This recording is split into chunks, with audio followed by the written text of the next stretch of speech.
There's a moment in every long rivalry when you stop asking who's right and start asking whether the system itself was designed for conflict.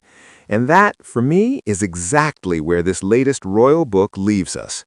Because when a fresh account of the fractured relationship between Prince William and Prince Harry lands on the shelves, promising new perspective, what it actually delivers feels less like closure and more like another inning in a match that refuses to end. Here on the Crown Talk UK, we've watched this story unfold, chapter by chapter, interview by interview, memoir by memoir. From Harry's emotionally charged revelations in Spare to carefully choreographed palace briefings, each side has tried to steady the narrative. Now, royal editor Russell Myers steps into the arena with a version that, on the surface, seems poised to counter Harry's claims. And yet, as I read through the excerpts, I couldn't help but raise an eyebrow, because sometimes, in attempting to defend the establishment, you end up reinforcing the very criticisms leveled against it. One of the most striking threads in this new account is the reported tension over the military. On paper, it sounds almost procedural. William, the future king, destined to become commander-in-chief, understandably wanting to cement his connection with the armed forces. Harry, the younger brother, passionate about service, having completed 2 tours in Afghanistan, deeply bonded to the men and women he stood beside in combat. But when you look closer, it's no longer procedural. It's personal. Imagine risking your life in a war zone, forging camaraderie under fire, only to feel you're being gently steered away because the territory is, effectively, reserved. That's the implication some readers are drawing from the book. Harry reportedly felt he was being nudged back into the familiar position of the spare. Important, yes, but not central. Necessary, but not leading. And if that interpretation holds even a flicker of truth, you can understand the sting. From William's perspective, of course, there's institutional logic.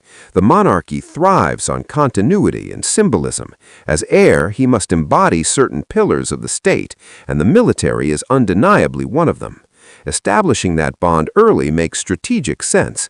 But here's where the tension thickens. When duty begins to resemble ownership, optics matter. And some critics argue the book unintentionally paints William as territorial, as though causes are parcels of land within a royal estate. The discussion doesn't end with the military. Conservation work in Africa reportedly became another subtle battleground.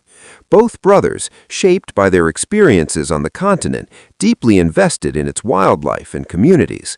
Yet when narratives emerge suggesting friction over who gets Africa, it lands awkwardly. Africa is not a project to be claimed. It is a vast, complex continent of nations and histories. Framing it as a competitive royal portfolio feels, at best, clumsy and at worst, tone-deaf. What fascinates me is how this book, intended by some to rebalance the scales after Harry's public criticisms, may actually validate his broader theme. In Spare, he spoke candidly about hierarchy, about the invisible lines drawn from birth. The heir walks ahead, the spare walks behind. That structure is not emotional, it is constitutional. But humans live inside it, and humans bruise. If you're finding this analysis thought-provoking, do take a moment to like and subscribe to the Crown Talk UK. Not because algorithms demand it, but because these conversations deserve nuance, and nuance doesn't always trend. The deeper question, the one that lingers long after the pages close, is whether this was ever simply sibling rivalry. Brothers compete. That's as old as time. But most brothers aren't raised beneath the weight of a 1,000-year-old institution observed by a relentless global audience. When hierarchy is baked into your identity from childhood, can rivalry ever be normal? I find myself neither fully indicting nor fully absolving either side. That's the uncomfortable space we inhabit as observers. William may genuinely believe he is safeguarding the constitutional integrity of his future role. Harry may genuinely feel he was repeatedly asked to shrink himself for the sake of that same structure. Both positions can coexist. Both can be true in different lights. And that, perhaps, is the quiet tragedy threaded through this ongoing saga. Not villains and heroes, but two brothers shaped by roles they did not choose. One destined to inherit the crown, the other defined, publicly and painfully, by not inheriting it. As more accounts surface, the debate will reignite again and again.